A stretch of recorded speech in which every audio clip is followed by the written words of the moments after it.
అదే మాదిరిగా దత్తపుత్ర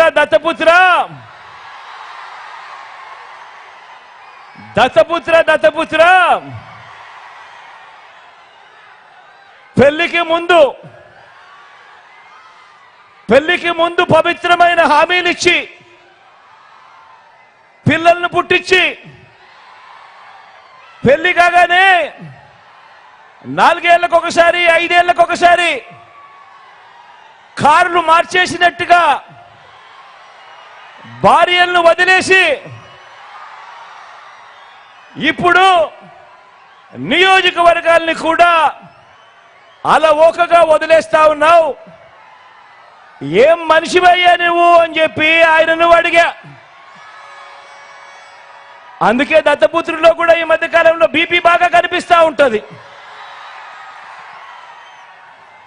అయ్యా దత్తపుత్ర, ఒకసారి చేస్తే పొరపాటు, మళ్ళీ చేస్తే దాన్ని అలవాటు అంటారయ్యా దత్తపుత్ర.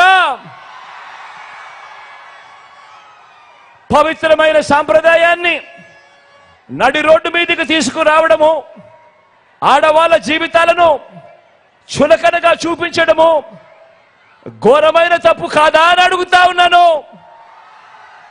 ఇది నేను అడిగితే తప్పు అట. నిన్ను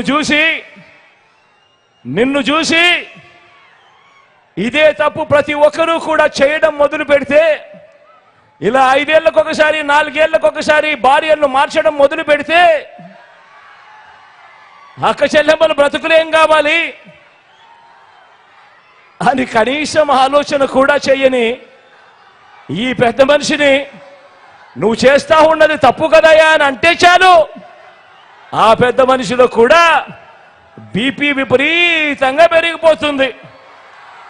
ఇలా ఊగిపోతా ఉంటాడు. చేతులు ఊపేస్తాడు, కాళ్ళు ఊపేస్తాడు, తల ఊపేస్తాడు, అన్ని ఊపేస్తాడు. ఆయన బీపీని అసలు తట్టుకోలేము.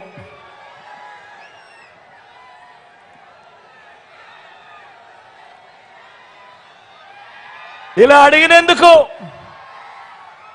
అడిగినందుకు చంద్రబాబుకు కోపం, ఇలా అడిగినందుకు దత్తపుత్రుడికి కోపం, ఇలా అడిగినందుకు చంద్రబాబు వదిన గారికి కూడా కోపం.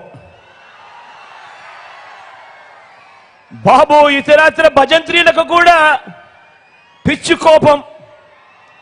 వీళ్ళంతా కూడా ఊగిపోతా ఉంటారు. ఎప్పుడైనా మీరే కనిపిస్తా ఉంటారు. ఆ ఈనాడు కానీ, ఆ ఆంధ్రజ్యోతి కానీ, ఆ టీవీ5లో చూసినప్పుడు, ఆ పేపర్లలో చదివినప్పుడు ఫ్రంట్ పేజీలో కనిపించే వార్తలు చూస్తే పూనకం వచ్చినట్టుగా రాస్తారు.